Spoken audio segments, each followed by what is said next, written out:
तिनीहरूका अन्न र नयाँ दाखमतको प्रशस्ततामा हुने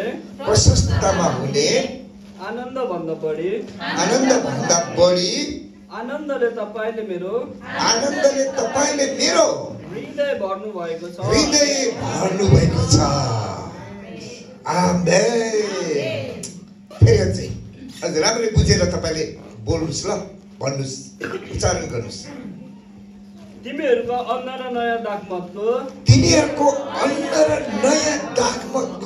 प्रशस्ततामा हुने आनन्द भन्दा बढी आनन्दले तपाईले मेरो हृदय भर्नु भएको छ। वाउ।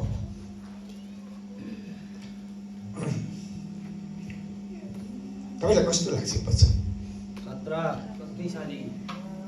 खतरा हैन, जीवन बग्दैछ, अभिषेक बग्दैछ। संसारको खाना, संसारको दाना, संसारको वाणिज्य, संसारको धन सम्पत्ति कुनै कुराले पनि त्यो आनन्द दिँदैन, त्यो आनन्द आउँदैन। तपाईले खानुभयो भने भोलिपल्टदेखि के धेरै खानु भने के हुन्छ, ग्यास्ट्रिक हुन्छ, के हुन्छ हैन। तपाई माथिल्लो तहमा पुग्नु भने खुट्टा तान्ने मान्छे प्रशस्तै हुन्छ। तपाईले के उन्नति प्रगति गर्नु भने तपाईको लागि धेरै मित्रता हुँदैन, शत्रु हुन्छ। तर संसारको त्यो कुराहरु भन्दा जब तपाई परमेश्वरको वचनमा बढ्दै जानुहुन्छ नि, यति धेरै आनन्द म जब उच्चारण गर्न थाल्छु, जब म भित्रदेखि घोषणा गर्न थाल्छु, जब परमेश्वरलाई धन्यवाद दिन थाल्छु, यति धेरै आनन्दले उम्लिन्छ के तपाईहरु पनि उम्लिनु पर्छ। यो वर्ष जति परमेश्वरले हामीलाई जुन ठाउँ पुर्याउनु भयो, अब 2026 मा चाहिँ हामी चाहिँ त्यो आनन्दले हामी भरिने छौं। आमेन। के तपाईलाई दुःख लागिरहेछ? छैन। मैले वचनमा पढ्दै थिएँ, अघि जवानले भन्दै हुनुहुन्थ्यो, साँच्चै नै मैले असल काम नै गर्न चाहेको, कुनै खराबी थिएन, तर पनि जीवनमा नभोगेको कुरा मैले भोगेँ। तर परमेश्वरले मलाई त्यो पाठ सिकाउँदै हुनुहुन्थ्यो। मलाई चाहिँ त्यो एउटा मौका दिनुभएको थियो। मेरो मण्डली परिवारले मलाई कति प्रेम गर्दो रहेछ, त्यो प्रेम बग्दै थियो। यहाँबाट उच्च जागृति मण्डलीबाट प्रेम बगेर चाहिँ तरारा पुगिरहेको थियो, के अरे इनोरा पुगिरहेको थियो। अनि यति धेरै कि मण्डली त मण्डली भइहाल्यो, तर मैले गरेको कार्यहरूमा कतिजनाले चाहिँ साथ दिएको रहेछ भन्ने चाहिँ धेरै कुरा भइरहेको थियो। किनभनेदेखि परमेश्वरको वचनमा चाहिँ जसले असल काम गर्छ त्यसलाई चाहिँ पछाडिबाट चाहिँ दुष्टले चाहिँ एकदमै खेदो गरेछ। जति दुष्टले खेदो गर्छ नि, त्यति परमेश्वरले चाहिँ माथि पुर्याउनुहुन्छ। र मैले त्यो अनुभव गर्दै थिएँ। मलाई साँच्चै नै साँचो प्रेम गर्ने व्यक्ति चाहिँ मैले त्यतिखेर चाहिँ चिन्दै थिएँ। त्यो चाहिँ खारिने समय थियो। मैले यदि त्यो ठाउँमा नपुगेको भए कसैले गर्नुहुन्थ्यो थाहै थिएन। जतिजनाले जानुभयो, नजानेर आँसुमा घोडामा बसेर चाहिँ प्रार्थना गरिदिनु भयो र ननहरूले पनि त्यत्तिकै के अरे मूल्याङ्कन गर्दै हुनुहुन्थ्यो। त्यसमा के अरे सिंहको खोरमा दानियल नपुसन्जेली परमेश्वरको शक्ति नै थाहा पाएन है। अनि आगोको भट्टीमा सदरक मेशक र अभिनगो नपुसन्जेली उनीहरूले परमेश्वरको सामर्थ्य थाहा पाएन। मैले पनि त्यहाँ नपुसन्जेली मैले पनि प्रेम थाहा पाएन। हालेलुया। म एकदम खुसी छु। मैले सुन्दै थिएँ, पढ्दै थिएँ, जब कसैले मेरो कोठामा बसेर मेरो कुरा काट्छ भने परमेश्वर अझै माथि पुर्याउनुहुन्छ। जब मेरो खेदो गर्छ भने परमेश्वरले सफलता दिनुहुन्छ। यो समयमा यही 2025 मा नै त्यो ठाउँमा मलाई खेदो गरे, त्यो ठाउँ पुग्यो। 2025 मा नै ठुलो कामहरू परमेश्वरले गर्न दिनुभयो। यति धेरै शक्तिशाली परमेश्वरको छोराछोरी दिनुभयो। अघि भन्दै हुनुहुन्थ्यो 18 जना यहाँबाट आउने जाने खाने बस्ने सजिलो थिएन पहाडको ठाउँमा, तर नसोचेको कुरा परमेश्वरले गर्नुभयो। हामीसँग एक पैसा पनि त्यतिखेर थिएन। परमेश्वरले जुटाउनुहुन्छ भन्ने कुरालाई हामी भनेका थियौँ। त्यहाँबाट पनि हामीले जुटाएर परमेश्वरले ल्याउनुभयो। यहाँ पनि यति धेरै 12 डाला उब्रियो। हालेलुया। एकचोटि जोडले ताली बजेर परमेश्वरले धन्यवाद दियौँ। हामीसँग 10-20 हजारको नि किन्न सक्ने 8 नभएको व्यक्तिलाई 3 लाख 4 लाखको औषधिहरू परमेश्वर दिनुभएको छ। भनेदेखि यो चाहिँ 12 लाख उब्रिएको हाम्रो परमेश्वर हाम्रो छ।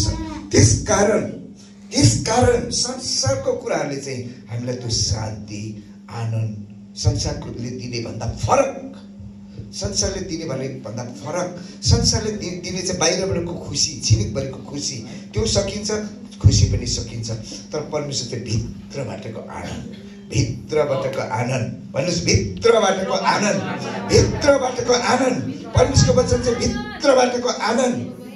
खै त तपाईँ भन्नुहोस्, बोल्नुहोस्, बोलेपछि मात्रै वचन त एक्टिभ हुन्छ कि वचन भित्रबाटको आनन्द, परमेश्वरको वचन भित्रबाटको आनन्द, भित्रबाटको आनन्द। अब यो 2026 को लागि चाहिँ म वचन एक दुईवटा घोषणा गर्नेछु। 2026 को लागि चाहिँ भजन सङ्ग्रह 65 को 9 कसरी पढिदिनुहोस् बिस्तारै सबैले बुझ्ने गरी है। तपाईँ धर्मीको होइन, तपाईँ धरतीको वास्ता गर्नुहुन्छ, पृथ्वीको वास्ता गर्नुहुन्छ, त्यसलाई सिस्नुहुन्छ। केले? पानीले, केले? वचनले, केले? अभिषेकले, परमेश्वरले सिस्नुहुन्छ। अरू त्यसलाई ज्यादै उब्जनी दिने तुल्याउनुहुन्छ।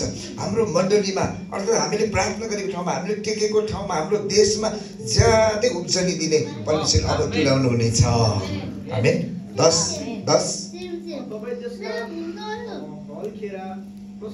त्यसको हलरेखा प्रशस्तसँग भिजाउनुहुन्छ। पानीले, पानी भनेको चाहिँ पवित्र आत्मालाई चाहिँ पानीमा के अरे तुलना गरिएको छ।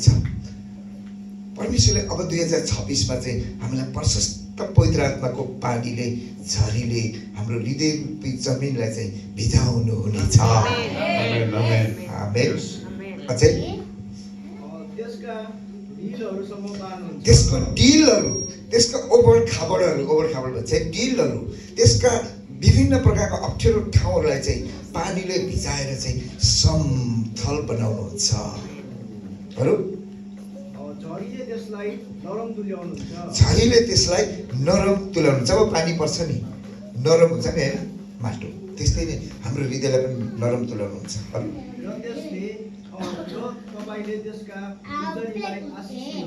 र त्यसका उब्जनीलाई आशिष 30-60 गुना फल फल्ने परमेश्वरले बनाउनु हुनेछ। आमेन। अरू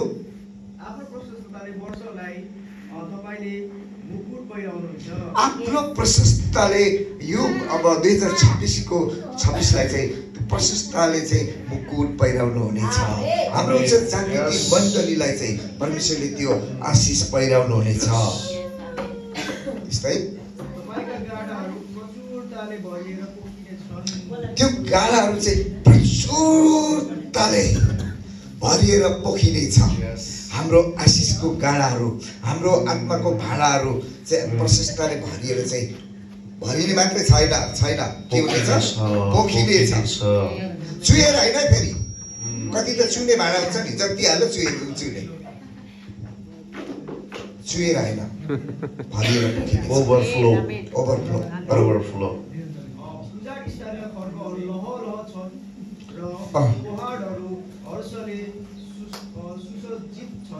उजाड स्थलको के अरे? खर्कहरू। उजाड स्थान के? उजाड स्थान भनेको के छ? उजाड स्थान, उजाड भनेको के हो? मरुभूमि। मरुभूमिलाई चाहिँ परमेश्वरले चाहिँ आफ्नो वचनको पानीले भिजाएर चाहिँ एकदम उर्वरा भूमि, लह कस्तो हुन्छ? लह भन्नुहोस् न, लह आशिषले लह, सामर्थ्यले लह, अभिषेकले लह, प्रशस्तताले लह भएको त्यो एउटा उजाड भूमि रूपी हाम्रो हृदयलाई, हाम्रो आत्मालाई चाहिँ परमेश्वरले अब चाहिँ एकदम लह बनाउनु हुनेछ। आमेन। अरू भरिएका छन् खर्कहरू भेडा बाख्राले भरिएका छन्। भेडा बाख्राले खर्क हाम्रो खर्कहरू चाहिँ आत्मिक खर्कहरू चाहिँ अब भेडा बाख्रा भन्नाले चाहिँ के बुझ्छ हामीले आशिषले अभिषेकले है सामर्थ्यले अनि हामी आश्चर्य कर्मले भरिएको चाहिँ अब हामीहरू हुनेछौँ यो 2026मा। यसको यो वर्षमा हामी भएका छौँ यसको भन्दा अझै ज्यादा चाहिँ हामी भरिएको चाहिँ हुनेछौँ। अनि बाइबलमा थुप्रै त्यस्तो आशिषको खण्डहरू छ होइन परमेश्वरले गर्नुभयो। अनि परमेश्वरको चाहिँ के छ भनेदेखि नि हामीले हिब्रू 4:12 हामीले पढ्यौँ भनेदेखि वचन जीवित र क्रियाशील छ। जब हामी घोषणा गर्छौँ त्यो हुन्छै हुन्छ। अनि हामीले अर्को ठाउँमा हेऱ्यौँ भने लुका 18:27 हेऱ्यौँ भने मानिसमा हरेक कुरा असम्भव भएका कुराहरू चाहिँ परमेश्वरमा सम्भव हुन्छ है। अब यो परमेश्वरमा चाहिँ सम्भव छ कि छैन हौ? जतिजनाले तपाईँले रिसिभ गर्नुहुन्छ तपाईँको लागि सम्भव छ। जतिले तपाईँले अहिले कानले सुनेर उडाइदिनुहुन्छ तपाईँको लागि केही पनि छैन। जतिजनाले अघि पनि हामी भन्दै जतिजनाले औषधि खान्छ डक्टरले भनेको मान्छ त्यो निको हुन्छ। जतिजना गर्दैन त्यो निको हुँदैन। परमेश्वरको वचन पनि सेम त्यस्तै नै हो। तपाईँ घोषणा गर्नुहुन्छ, तपाईँ स्वीकार्नुहुन्छ, तपाईँले रिसिभ गर्नुहुन्छ, त्यसलाई एकदमै पर्खिनुहुन्छ तपाईँको लागि छ है। कसले स्वीकार्नुहुन्छ यो वचनलाई? स्वीकार्नुहुन्छ? यदि स्वीकार्नुहुन्छ भने तपाईँको लागि अब यो कुरा हुनेछ। मेरो लागि यो कुरा हुनेछ। साथीलाई भन्नुहोस् अब तपाईँको लागि यो कुरा सम्भव छ। यो कुरा तपाईँको लागि सम्भव छ। अब हुँदैछ। हालेलुया। वचन चाहिँ अब म अन्तिम एउटा घोषणा गर्दैछु।